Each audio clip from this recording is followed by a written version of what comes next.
Okay, good morning mga kalutong farmer. Natakaroon diri sa tuwang kardabahan. Naka-pruning na ta. Mao na ni ang time nga mag-abono ta mga kalutong farmer.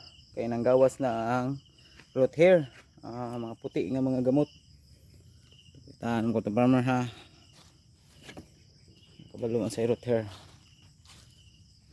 Diri ta dapita. Ano to? Kani mga kalutong farmer oh. Kani mga puti. Ni oh. Kining mga gagmay. Kana mo na siya root hair mga katong farmer, mo na kusog bukaw no abono. Kay abot og mga pila ka adlaw, malaya ra po ni siya. Pero ang abono tuwa na padung na sa kuan. Gawas ni siya 3 to 5 days gikan pag-ulan. Mo na siya manggawas na siya. Sagara na makita nimo kanang matabunan og dahon. Saan ni? Yan mga katong farmer. Atong abono day karon katong farmer, a winner. Okay.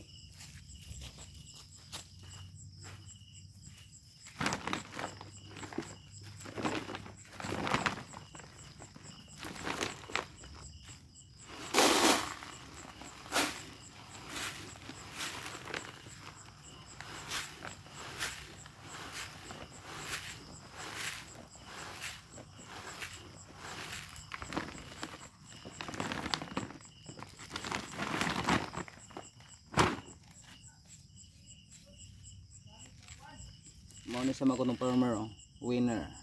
Color niya murag green, green good. Nabili na tong balde, kining gubao na tong gamiton.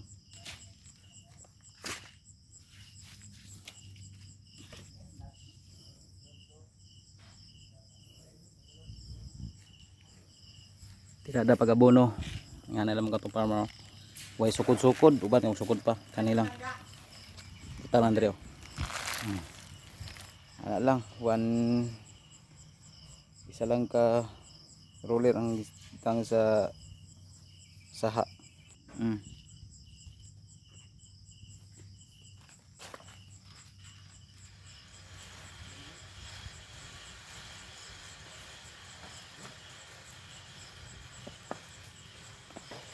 Ay, kasayang.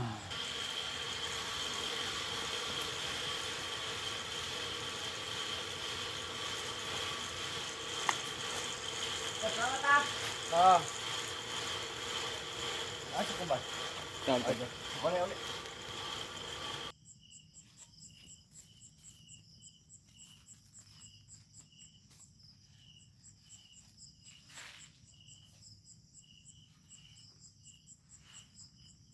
Kadali man sa farmer. Ang kadali. Ano ba may magunit sa cellphone?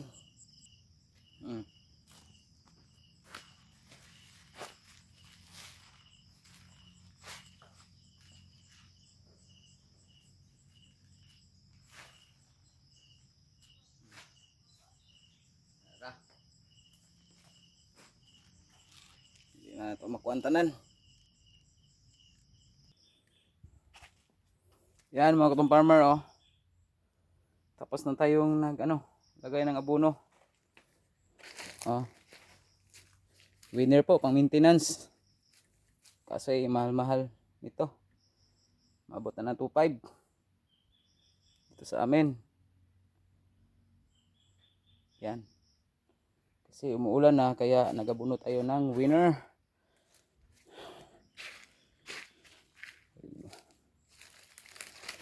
Yan mga farmer. Oh. Winner po ang ating inabuno. Yan o.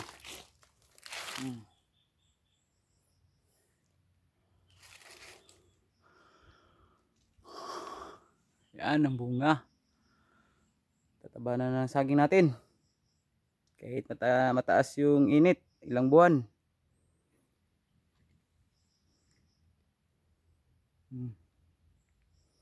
Maganda kasi itong Yara mga katong farmer. Matagal mawala yung niya, bisa. Mahigit 2 buwan yung init pero yung tingnan nyo ang puno ng saging ko. Dahil yan sa winner o Yara. Yara Mila winner.